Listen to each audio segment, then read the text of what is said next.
নমস্কার। ত্রয়োদশ জাতীয় সংসদ নির্বাচনের বাকি আছে আর মাত্র ২৫ দিন।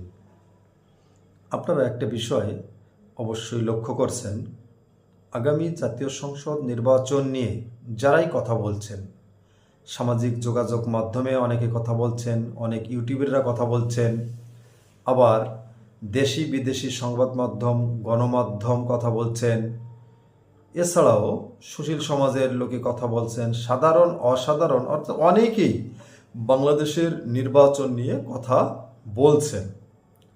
বেশিরভাগ মানুষেই একটা বিষয়ে কথা বলছেন, সেটা হচ্ছে আগামী জাতীয় সংসদ নির্বাচন কি ১২ তারিখে হচ্ছে, মানে একটা সন্দেহ যে ১২ তারিখে নির্বাচন অনুষ্ঠিত নাও হতে পারে।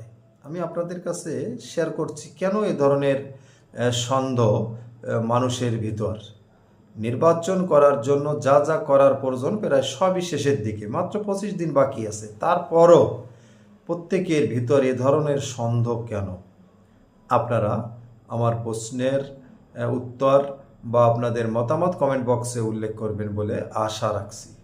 আপনারা জানেন অনেক বিদেশিরা অর্থাৎ পৃথিবীর বিভিন্ন দেশ চায় বাংলাদেশে ইনক্লুসিভ নির্বাচন হোক, অর্থাৎ সব দলকে নিয়ে নির্বাচন হোক। এ ধরনের বার্তা অন্তর্বর্তীকালীন সরকারের কাছে একাধিকবার এসেছে বা এখনও আসছে, অব্যাহত রয়েছে। অন্তর্বর্তীকালীন সরকার এ বিষয়ে এখন পর্যন্ত কর্ণপাত করেননি বা ভালো কোনো ফলাফল দেননি সব দলকে নিয়ে নির্বাচন করার জন্য, অর্থাৎ সব দলকে নিয়ে নির্বাচন হচ্ছে না।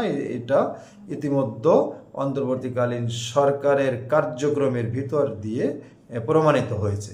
যে যাই বলুক, অন্তর্বর্তীকালীন সরকার অর্থাৎ বর্তমান সরকার আওয়ামী লীগ ছাড়া বা আওয়ামী লীগের জোটভুক্ত দলগুলো ছাড়া নির্বাচন অনুষ্ঠিত হবে বলে তারা এগিয়ে যাচ্ছে বর্তমান সরকার।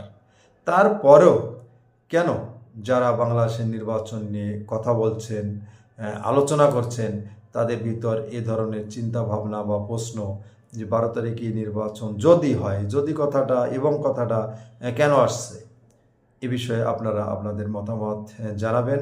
তবে আমরা চাই সবাইকে নিয়ে সুন্দর শান্তিপূর্ণ দেশের উন্নয়নে সবাই অংশগ্রহণ করবে, এটা আমরা চাই, অর্থাৎ আমরা শান্তি চাই। সবাই ভালো থাকবেন। আজকে পর্যন্ত, নমস্কার।